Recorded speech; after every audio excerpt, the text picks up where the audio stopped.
बिस्मिल्लाहिर्रहमानिर्रहीम। Exercise part 2 chapter number 7 का। तो इसका सबसे पहले देखते हैं हम लोग कंस्ट्रक्टेड रिस्पॉन्स क्वेश्चंस, तो डिस्क्रिप्टिव क्वेश्चंस और इन्वेस्टिगेटिव क्वेश्चंस। तो सबसे पहले हम लोग देखते हैं constructed response question. Question number 1 है what chemical name will you give to a soap as a compound. Chemical name will you give to the soap as a compound. तो सोप को as a compound of chemical name क्या देंगे, तो हम देखते हैं। तो सोप का जो केमिकल नेम है किस पे डिपेंड कर रहा होता है, फैटी एसिड पे जो इसकी प्रोडक्शन के लिए यूज़ कर रहे होते हैं। The chemical name of soap depends on the type of fatty acids used in its production.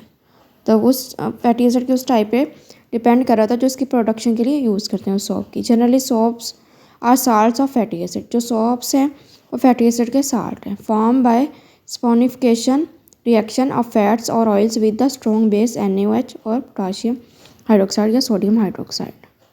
Means के ये साल्ट्स ऑफ फैटी एसिड्स हैं। ये किस प्रोसेस से बनते हैं, स्पोनिफिकेशन प्रोसेस से। तो फैट्स और ऑयल्स का किसके साथ रिएक्शन करवाएंगे, स्ट्रॉन्ग बेस के साथ। वो स्ट्रॉन्ग बेस क्या होगी, पोटाशियम हाइड्रोक्साइड या sodium hydroxide.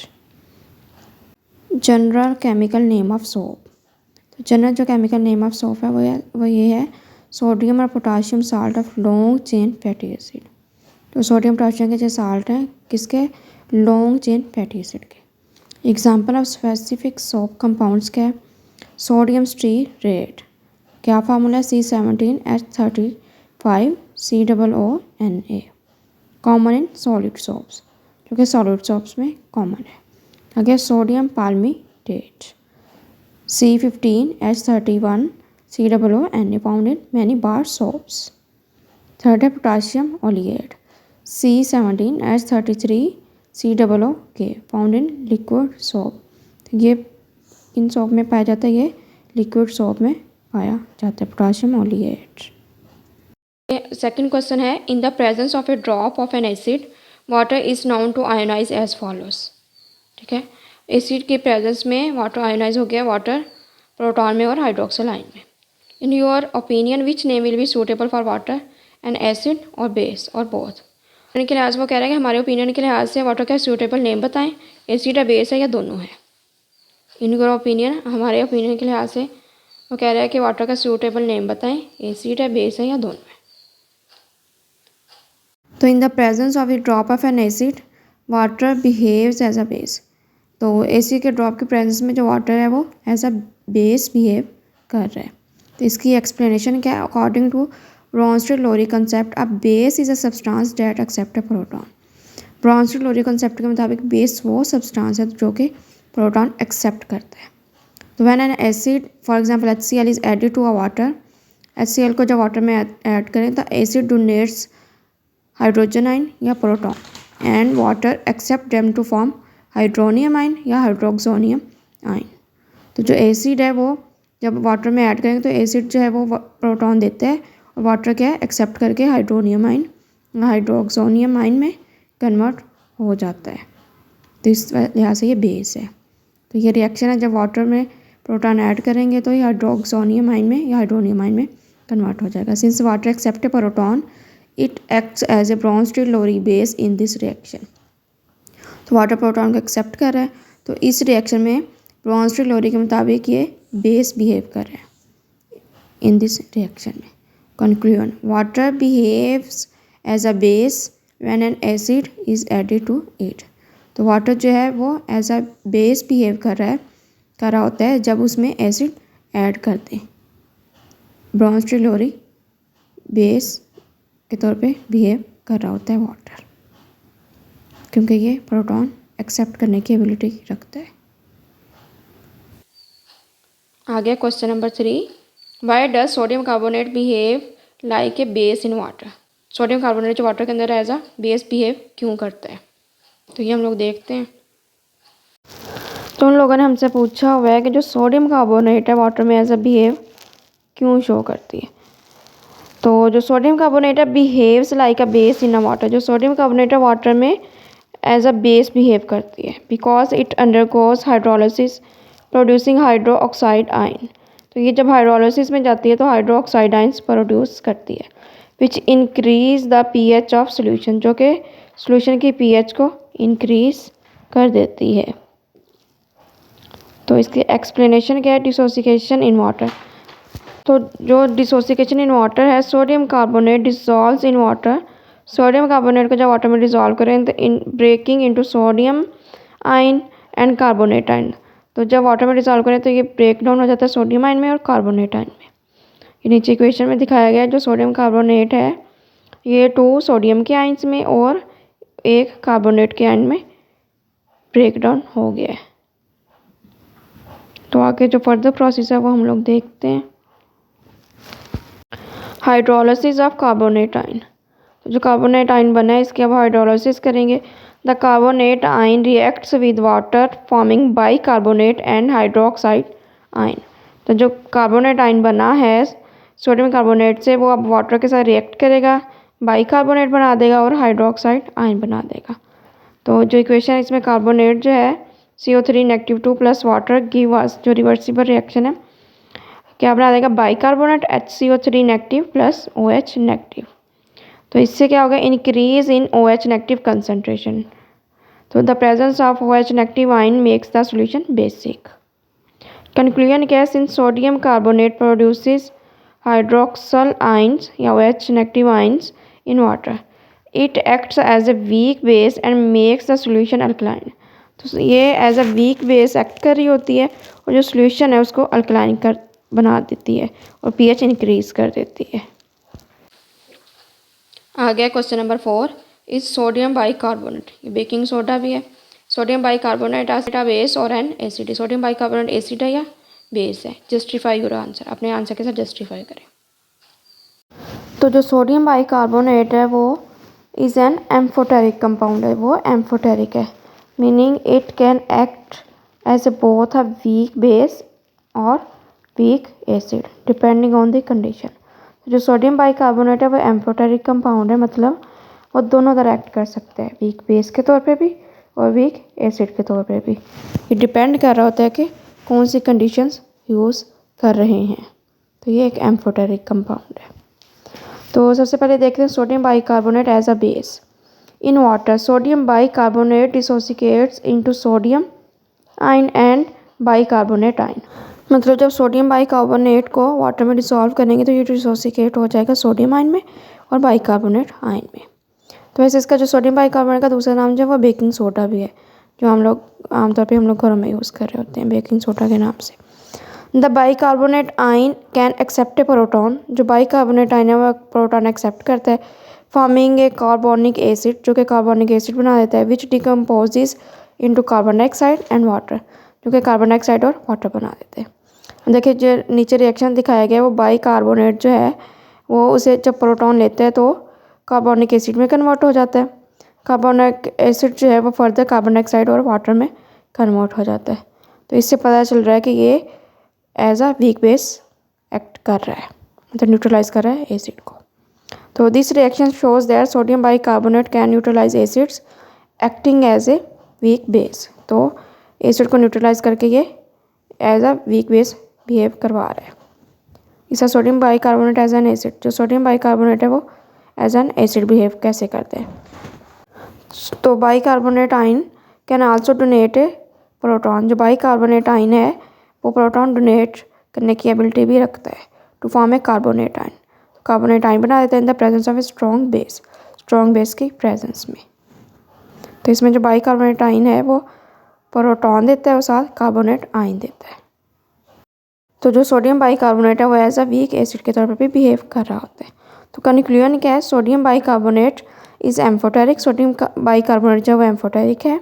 It can act as both an acid और बेस, ये दोनों तरह एक्ट कर रहा होता है, एसिड और बेस दोनों के तौर पे।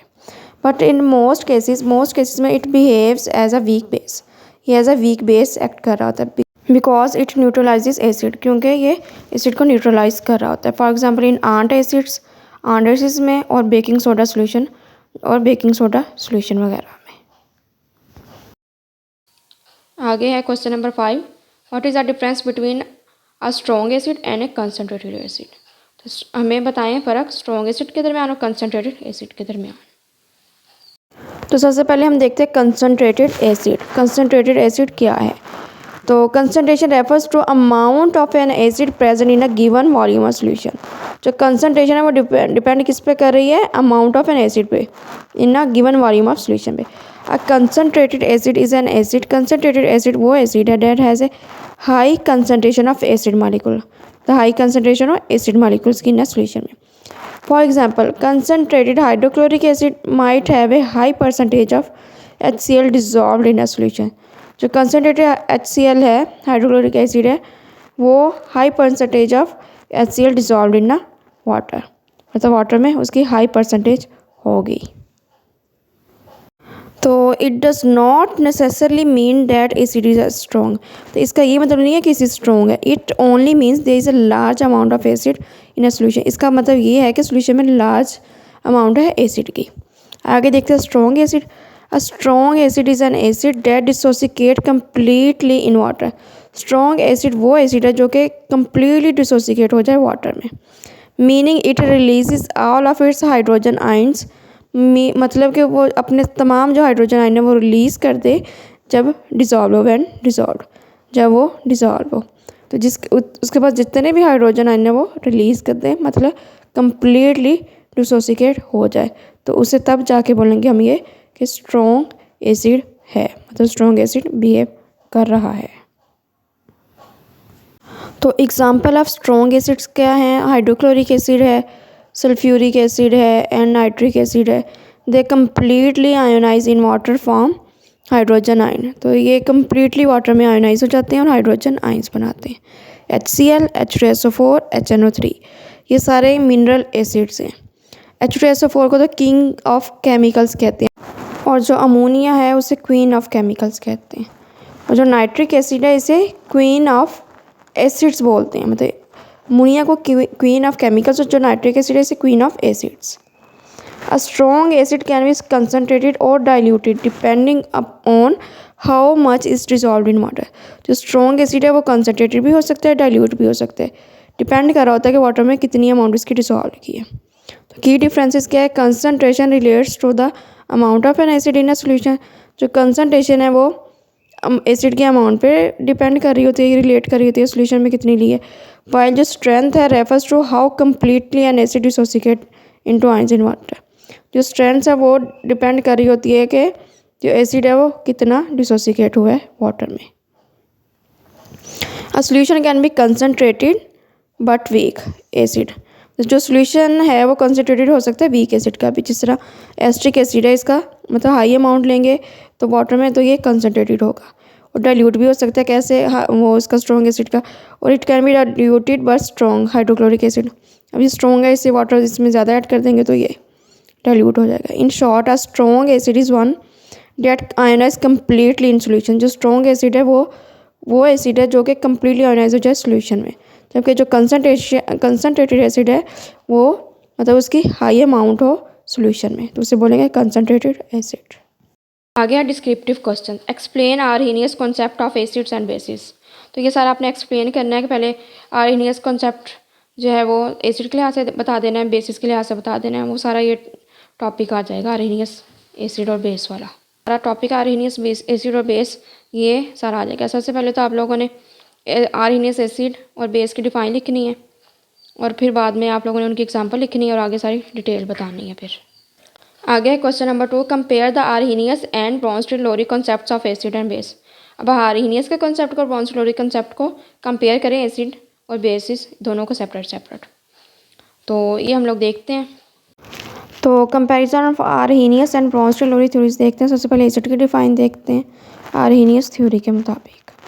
तो इंक्रीजेज हाइड्रोजन आयन या हाइड्रोक्सोनियम आइंस इन वाटर, मतलब जो इनकी कंसनट्रेशन है हाइड्रोजन आइंस की या हाइड्रोक्सोनियम आइंस की वाटर में इंक्रीज कर देती है। और जो ब्रोंज़-टेलुरी थ्योरी है ये डोनेट्स प्रोटॉन, मतलब प्रोटॉन डोनर है। तो जो ब्रोंज़-टेलुरी थ्योरी के मुताबिक जो एसिड है वो प्रोटॉन डोनर है, तो ईजिली प्रोटॉन देने की एबिलिटी रखता है। और आर्हेनियस के मुताबिक जो है तो जब ये वाटर में डिज़ोल्व करें एसिड को तो ये प्रोटॉन देती है या हाइड्रोक्सोनियम आयन में कन्वर्ट हो जाता है। तो बेस की क्या है? आर्हेनियस के मुताबिक increases hydroxyl ions in water, मतलब जब वाटर में डिज़ोल्व करें तो हाइड्रोक्सल आयन या OH नेगेटिव आयन जो है वो उनकी कंसनट्रेशन को इंक्रीज़ कर देते हैं। और अगर ब्रॉन्ज थ्योरी के मुताबिक देखें तो एक्सेप्ट प्रोटॉन, मतलब प्रोटॉन एक्सेप्टर है बेस। मीडियम क्या होना चाहिए? जो आर्हीनियस एसिड बेस है ये वर्क किस में करता है? ओनली वाटर, मतलब in aqueous solution. Only works in water, मतलब एक्वस सॉल्यूशन में। जबकि जो ब्रॉन्ज थ्योरी है ये work in any medium, aqueous और नॉन एक्वस मीडियम। तो ये दोनों में ही चल जाता है, एक्वस मीडियम में भी और नॉन एक्वस मीडियम में भी, मतलब इसमें वाटर ज़रूरी नहीं होता। तो एग्जांपल क्या है? तो सोडियम हाइड्रोक्साइड जो है बेस, जिस तरह कह लें ये sodium ion plus hydroxyl ion जो OH नेगेटिव देता है। ठीक है, तो ये आर्हीनियस बेस के लिहाज से एग्जाम्पल बताई हुई है। जो आर्हीनियस बेस है वो सोडियम हाइड्रोक्साइड है, और जो अमोनिया है इसे जब वाटर में डिसॉल्व करेंगे तो ये ammonium ion plus hydroxyl ion देगा। तो ये मतलब जो अमोनिया है ये प्रोटॉन एक्सेप्टर है, तो ये उसके लिहाज से, ब्रॉन्ज थ्योरी के लिहाज से बेस है। स्कोप क्या है? तो अब देखते हैं स्कोप, किसका स्कोप ज़्यादा है? Limited to water based solution. जो आर्हीनियस कॉन्सेप्ट है वो सिर्फ वाटर बेस्ड सॉल्यूशन पे डिपेंड कर रहा है। जो ब्रॉन्ज थ्योरी है broader applies to many reaction, जो ब्रॉडर है मतलब वो मैनी रिएक्शंस पे अप्लाई हो रहा है। तो इनकी जो की लिमिटेशन है वो क्या है? Does not explain acids and bases in non aqueous solution. जो आर्हीनियस कॉन्सेप्ट है वो एसिड और बेस को नॉन एक्वस सॉल्यूशन में एक्सप्लेन ही नहीं करता, जबकि जो ब्रॉन्ज थ्योरी कॉन्सेप्ट है वो explanation acid base behaviour in more cases, मतलब वो ज़्यादा केसेस में वो एसिड और बेस के बिहेवियर को एक्सप्लेन कर रहा होता है। तो कंक्लूजन क्या है? The Bronze theory is more general. जो ब्रॉन्ज थ्योरी है वो ज़्यादा जनरल है and widely applicable than Arrhenius theory. Arrhenius theory से ज़्यादा एप्लीकेबल है। आगे है question number 3, how does sulphuric acid react with the following compound. Sulphuric acid इन कंपाउंड के साथ कैसे रिएक्ट करते हैं? सबसे पहले देखना है इसका रिएक्शन करवाना है अमोनियम क्लोराइड के साथ, दूसरा रिएक्शन है अमोनियम नाइट्रेट के साथ, तीसरा मैग्नीशियम ऑक्साइड के साथ, चौथा मैग्नीशियम कार्बोनेट के साथ। तो हम लोग देखते हैं। तो सबसे पहले हम लोग देखते हैं सल्फ्यूरिक एसिड का अमोनियम क्लोराइड के साथ रिएक्शन। जो 1 mole of sulphuric acid react with 2 mole of ammonium chloride, तो गिव अस क्या होता है? अमोनियम सल्फेट या di ammonium sulphate plus 2 mole of hydrochloric acid. तो di ammonium sulphate plus 2 mole of hydrochloric acid ये हमें देता है अमोनियम क्लोराइड के साथ। अब सल्फ्यूरिक एसिड का रिएक्शन करवाएं। इसी तरह अगर सल्फ्यूरिक एसिड का अमोनियम नाइट्रेट के साथ रिएक्शन करवाएं तो क्या बनता है? Sulphuric acid plus 2 mole of ammonium nitrate, इसमें भी क्या बनेगा? डाई अमोनियम सल्फेट बनेगा plus 2 mole of nitric acid बनेगा। तो di ammonium sulphate plus 2 mole of nitric acid हमें मिलेगा। और अब हम जब सल्फ्यूरिक एसिड का मैग्नीशियम ऑक्साइड के साथ जब रिएक्शन करवाएंगे, sulphuric acid plus magnesium oxide की बस मैग्नीशियम सल्फेट देगा और साथ हमें वाटर देगा। तो दोबारा रिपीट कर देते हैं, अगर सल्फ्यूरिक एसिड को मैग्नीशियम ऑक्साइड के साथ रिएक्ट करवाएं तो मैग्नीशियम सल्फेट प्लस वाटर हमें मिलता है। और जब हम सल्फ्यूरिक एसिड का रिएक्शन करवाएं मैग्नीशियम कार्बोनेट के साथ तब हमें क्या मिलेगा?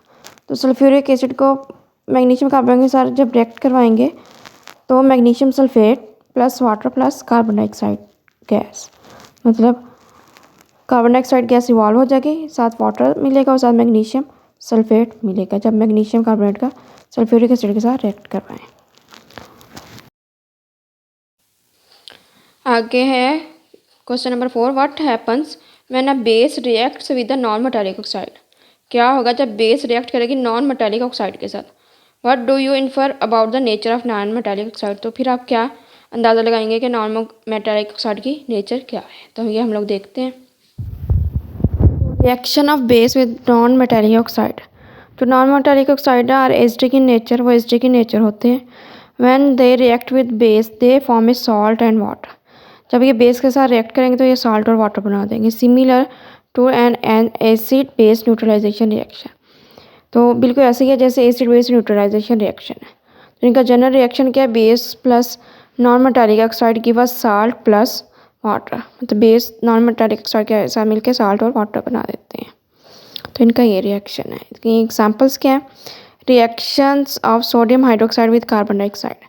सोडियम हाइड्रोक्साइड को जब कार्बन डाइऑक्साइड के साथ मिलाएंगे तो सोडियम कार्बोनेट मिलेगा जो कि साल्ट है, और प्लस वाटर, हमें वाटर भी मिलेगा। तो साल्ट प्लस वाटर, तो बिल्कुल सेम ऐसे ही जैसे बेस का एसिड के साथ रिएक्शन करवा रहे हैं, न्यूट्रलाइजेशन रिएक्शन। इसी तरह अगर हम कैल्शियम हाइड्रोक्साइड का कार्बन डाइऑक्साइड के साथ रिएक्शन करवाएं तो कैल्शियम कार्बोनेट बनता है और प्लस वाटर, मतलब calcium carbonate salt plus water. These reactions show that non metallic oxide behave as an acid. जो ये रिएक्शन शो करते हैं कि जो नॉन मेटेलिक ऑक्साइड है वो एज एसिड बिहेव करते हैं, एंड न्यूट्रलाइज इस बेसिस, बेसिस को न्यूट्रलाइज कर देते हैं, फॉर्मिंग साल्ट एंड वाटर, जो कि साल्ट एंड वाटर बनाते हैं बेस को न्यूट्रलाइज करके। आगे है question number 5। State the reason of showing acidic character by both dry HCl gas and HCl solution in water. Acidic nature बताएं HCl गैस की है या HCl सोल्यूशन इन वाटर। तो इस क्वेश्चन में पूछ रहा है कि एसिडिक करेक्टर बताएं इन दोनों का, HCl गैस का, मतलब ड्राई HCl गैस का, और HCl सोल्यूशन इन वाटर का। ये हम लोग देखते हैं। Reason for the acidic character of dry HCl gas and HCl solution in water. तो रीज़न क्या है acidic character of dry HCl gas की या HCl सोल्यूशन की वाटर में। सबसे पहले dry HCl gas. Dry HCl gas itself does not contain free hydrogen ion. जो ड्राई HCl गैस है वो खुद तो फ्री हाइड्रोजन आयन नहीं रखती, so it does not show acidic properties in the absence of water. तो absence of water में ये एसिडिक प्रॉपर्टीज शो करती ही नहीं है, तो वाटर की प्रेजेंस में करती है।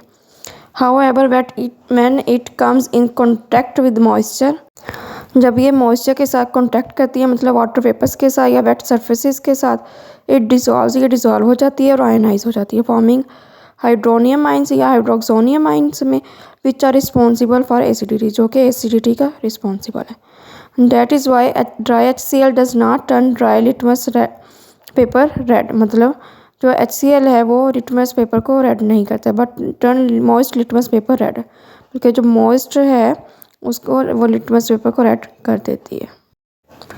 तो HCl सोल्यूशन इन वाटर, जो HCl सोल्यूशन है वो वाटर में, उसका हम देखते हैं। When HCl dissolves in water, जब HCl को डिज़ोल्व करेंगे वाटर में, it completely ionises into proton and chloride ion, hydrogen ion and chloride ion. जब HCl को वाटर में डिसॉल्व करेंगे तो ये कम्प्लीटली आयोनाइज हो जाएगा प्रोटॉन में एंड क्लोराइड आइंस में। द हाइड्रोजन आइंस या proton combine with water molecules to form हाइड्रोक्सोनियम ion या हाइड्रोनियम आयन। तो ये प्रोटॉन जो है या हाइड्रोजन आयन है वाटर के साथ कंबाइन करके हाइड्रोक्सोनियम आयन बना देते हैं, मेकिंग द सोल्यूशन एसिडिक, जो कि सोल्यूशन को एसिडिक कर देते हैं। This strong ionization results in low pH, ये भी pH को लो कर देते हैं strong ionization, and ability to turn the blue litmus paper red, तो ब्लू लिटमस पेपर को ये रेड में कन्वर्ट कर देते हैं। जो सिंपल एक्सप्लेनेशन है, सिंपल फॉर्म में बताएं तो dry HCl gas is not acidic, जो ड्राई HCl गैस है वो एसिडिक नहीं है on its own, but becomes acidic when it meets with water. तो फिर एसिडिक बन जाती है जब वाटर के साथ इसे मतलब कॉन्टैक्ट करवाएं। जो HCl solution in water is acidic, जो HCl सोल्यूशन है वाटर में वो एसिडिक है, बिकॉज इट रिलीजेस हाइड्रोनियम या हाइड्रोक्सोनियम आइंस, वो हाइड्रोक्सोनियम आयन रिलीज कर देता है, which are responsible for acidity, जो कि एसिडिटी का रिस्पॉन्सिबल है। आगे question number 6, differentiate between an acid and its conjugate base. Acid और इसके कॉन्जुगेट बेस को डिफ्रेंशिएट करें। तो हम लोग देखते हैं एसिड और कॉन्जुगेट बेस में क्या फ़र्क है। जो एसिड है वो प्रोटॉन डोनेट करता है, जो कॉन्जुगेट बेस है वो forms after the acid loses proton, वो तब बनता है जब एसिड प्रोटॉन को लूज़ कर देते हैं, तब ये बनती है बेस। तो जो एसिड है यूजुअली न्यूट्रल और पॉजिटिव, जो एसिड है वो न्यूट्रल है या पॉजिटिव है, और जो कॉन्जुगेट बेस है ये यूजुअली न्यूट्रल है या नेगेटिव है, मतलब कॉन्जुगेट बेस पे नेगेटिव होगा चार्ज या न्यूट्रल होगी, और जो एसिड है वो पॉजिटिव होगा या न्यूट्रल होगा। और जो एसिड है, ये स्ट्रॉन्ग एसिड जो है वो उसका वीक कॉन्जुगेट बेस है, जो स्ट्रॉन्ग एसिड है वो हमेशा वीक कॉन्जुगेट बेस रखता है, और जो वीक एसिड है वो हमेशा स्ट्रॉन्ग कॉन्जुगेट बेस रखती है। तब उल्टा है इसके, जो स्ट्रॉन्ग एसिड है वो हमेशा वीक कॉन्जुगेट बेस रखेगा, और जो वीक एसिड है वो हमेशा स्ट्रॉन्ग कॉन्जुगेट बेस रखेगा। मतलब ये है एसिड और कॉन्जुगेट बेस में डिफरेंस। अब इसके एग्जांपल्स देख लेते हैं। एग्जांपल HCl, ये डिसोसिएट हो रहा है हाइड्रोजन आयन में और प्लस क्लोराइड आयन में। अब इसमें जो क्लोराइड आयन है वो कॉन्जुगेट बेस है ऑफ HCl में, ऑफ HCl का। जो HCl है ये एसिड है। इसी तरह एग्जांपल है कार्बोनिक एसिड, ये भी प्रोटॉन और प्लस हाइड्रोजन कार्बोनेट में चेंज हो रहा है। जो hydrogen carbonate HCO3 negative is the conjugate base of H2CO3। तो ये जो है कॉन्जुगेट बेस H2CO3 का। तो जैसा क्लोराइड आयन है ये वीक कॉन्जुगेट बेस है स्ट्रॉन्ग एसिड, जो HCl स्ट्रॉन्ग एसिड का। और जो H2CO3 है ये वीक एसिड है, इसका स्ट्रॉन्ग कॉन्जुगेट बेस क्या है HCO3 नेगेटिव। तो इसको याद करने के लिए इजी ट्रिक क्या है, acid loses proton becomes it's conjugate base. जब एसिड प्रोटॉन को लूज कर देता है तो ये अपना ही कॉन्जुगेट बेस बन जाता है, बिकम इट्स कॉन्जुगेट बेस। और कॉन्जुगेट बेस जो है गेन जब प्रोटॉन कर लेता है तो बिकम्स इट एसिड अगेन। जब ये प्रोटॉन गेन कर लेता है तो दोबारा ये एसिड बन जाता है। आगे है investigative questions. Acids play significant roles with in human body. जो एसिड हैं वो सिग्निफिकेंट रोल प्ले करते हैं ह्यूमन बॉडी में। कमेंट ऑन दिस स्टेटमेंट, इस स्टेटमेंट पे कमेंट करें। तो ये हम लोग देखते हैं। तो एसिड जो है play a significant role in the human body. जो एसिड्स हैं वो सिग्निफिकेंट रोल प्ले करते हैं ह्यूमन बॉडी में। तो वो कैसे करते हैं हम लोग देखते हैं। Acids are essential for various biological functions in the human body. जो हमारे अंदर वेरियस जो बायोलॉजिकल फंक्शन होते हैं हमारी बॉडी में उनके लिए ये एसेंशियल होते हैं।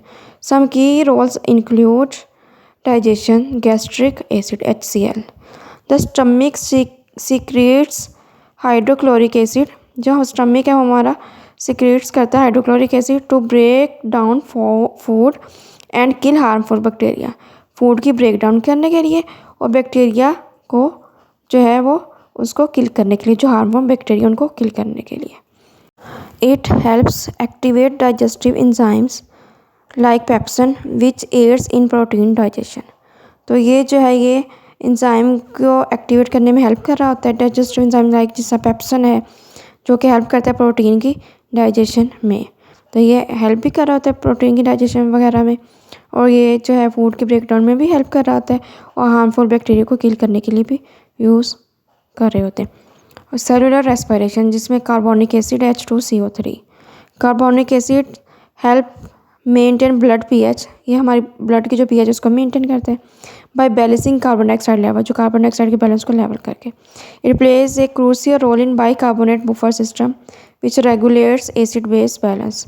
ये क्रूशियल रोल प्ले करता है बाइकार्बोनेट बफर सिस्टम में जो कि एसिड बेस जो बैलेंस है उसको रेगुलेट कर रहा होता है। तो इसका एक अहम रोल है हमारी बॉडी में। थर्ड नंबर पे है DNA एंड RNA स्ट्रक्चर जिसमें न्यूक्लिक एसिड्स है। Deoxyribonucleic acid DNA and ribonucleic acids RNA are essential for genetic information storage and protein synthesis. ये जो DNA और जो RNA है ये एसेंशियल है फॉर जेनेटिक इंफॉर्मेशन स्टोरेज के लिए और प्रोटीन सिंथेसिस के लिए। तो इनमें कौन सा एसिड्स होता है, न्यूक्लिक एसिड। DNA में डीऑक्सीराइबोन्यूक्लिक एसिड और RNA में राइबोन्यूक्लिक एसिड्स। और 4 नंबर पे energy production ATP adenosine triphosphate. ATP adenosine triphosphate an essential molecule for energy transfer. जो ATP है ये एनर्जी ट्रांसफ़र के लिए एक एसेंशियल मॉलिक्यूल है। कंटेन्स फॉस्फोरिक एसिड ग्रुप, इसमें फॉस्फोरिक एसिड ग्रुप होता है। नंबर 5 पे nerve function amino acids and neuro transmitters. Nerve function में एमाइनो एसिड्स होते हैं और न्यूरो ट्रांसमीटर्स होते हैं। Amino acids are the building block of proteins. Amino acids जो है प्रोटीन की बिल्डिंग ब्लॉक है। एंड न्यूरो ट्रांसमीटर्स है डेट रेगुलेट ब्रेन एक्टिविटी, जो कि ब्रेन एक्टिविटी को रेगुलेट करने में अहम किरदार अदा करते हैं। और ये जो एमाइनो एसिड्स हैं ये प्रोटीन्स के बिल्डिंग ब्लॉक्स हैं, प्रोटीन एमाइनो एसिड से मिलकर बनी है। 6 नंबर पे bone and teeth health, phosphoric acid and carbonic acid. जो phosphoric acid helps in bone and teeth formation. जो फॉस्फोरिक एसिड है वो बोन और टीथ फॉर्मेशन की में हेल्प करते हैं। कार्बोनिक एसिड जो है is involve in a calcium metabolism. जो कार्बोनिक एसिड है ये कैल्शियम मेटाबॉलिज्म में इन्वॉल्व होते हैं। तो कंक्लूजन क्या है, acids are the vital for digestion, metabolism, energy production, genetic information and overall blood body function. तो जो एसिड्स है ये अहम किरदार अदा करते हैं डाइजेशन में भी, मेटाबॉलिज्म में भी, एनर्जी प्रोडक्शन में भी, जेनेटिक इंफॉर्मेशन में भी और ओवरऑल बॉडी फंक्शन में भी। Without them life processes would not function properly. इनके बगैर जो हमारी लाइफ के सारे प्रोसेसेस हैं वो फंक्शन जो हैं वो प्रॉपरली नहीं कर सकते। तो एसिड्स का जो हमारे बॉडी में अहम रोल है, जेनेटिकली भी, एनर्जी प्रोडक्शन में भी, मेटाबॉलिज्म में भी, डाइजेशन में भी और ओवरऑल भी बॉडी फंक्शन। क्वेश्चन नंबर 2 है, what is observed when carbon dioxide is pass through the lime water. क्या ऑब्जर्वेशन है जब कार्बन डाइऑक्साइड को लाइम वाटर में पास करें। नंबर 1 है फॉर अ शॉर्ट ड्यूरेशन के लिए। नंबर 2 है फॉर अ लॉन्ग ड्यूरेशन के लिए। तो ये हम लोग देखते हैं। When a carbon dioxide is passed through lime water क्या, कैल्शियम हाइड्रोक्साइड सोल्यूशन। तो इसमें कार्बन डाइऑक्साइड पास करवाएं तो कौन सा रिएक्शन टेक प्लेस होता है। फॉर शॉर्ट ड्यूरेशन के लिए जब लाइम वाटर में कार्बन डाइऑक्साइड पास करवाएं तो क्या होता है। तो जो लाइम वाटर है वो मिल्की सोल्यूशन में कन्वर्ट हो जाता है क्योंकि उसमें इनसॉल्युबल कैल्शियम कार्बोनेट बनते हैं। रिएक्शन क्या है, calcium hydroxide plus carbon dioxide give us calcium carbonate plus water. तो जो कैल्शियम कार्बोनेट है ये इसके प्रेसिपिटेट्स बैठ जाते हैं नीचे और जो कि मिल्की सोल्यूशन देता है। अगर फॉर अ लॉन्ग ड्यूरेशन मतलब अगर लंबे अरसे के लिए milkiness disappears as excess carbon dioxide reacts with calcium carbonate. तो ये जो मिल्कीनेस है ये डिसअपीयर हो जाती है, ख़त्म हो जाती है अगर एक्सेस कार्बन डाइऑक्साइड जो है वो रिएक्ट करवा दें उसका कैल्शियम कार्बोनेट के साथ, फॉर्मिंग सॉल्युबल कैल्शियम बाइकार्बोनेट, जो कि सॉल्युबल कैल्शियम बाइकार्बोनेट बना देता है। रिएक्शन क्या है, calcium carbonate plus carbon dioxide plus water give us calcium bicarbonate. तो फाइनल ऑब्जर्वेशन क्या है, तो passing carbon dioxide for a short time तो लाइम वाटर जो है टर्न्स मिल्की, जो लाइम वाटर है वो टर्न्स मिल्की हो जाएगा, मिल्की सोल्यूशन हो जाएगा। अगर passing carbon dioxide for a long time, अगर कार्बन डाइऑक्साइड को लॉन्ग टाइम में पास करवाएं तो मिल्कीनेस डिसअपीयर, जो मिल्कीनेस है वो गायब हो जाएगी। तो यहाँ तक था हमारा लेक्चर। अगर किसी का कोई क्वेश्चन है तो कमेंट सेक्शन में पूछ सकते हैं। अगर आपको लेक्चर अच्छा लगे तो अपने क्लास वालों के साथ शेयर करें ताकि वो भी इस लेक्चर से मुस्तफ़ीद हो सके। अल्लाह ताला आपका हामी व नासिर हो, दुनिया जहाँ में हर खुशी दे, दुनिया जहाँ में तरक्की दे। मिलते हैं नए लेक्चर के साथ, एक नई वीडियो के साथ, एक नए टॉपिक के साथ। तब तक के लिए अल्लाह हाफिज़।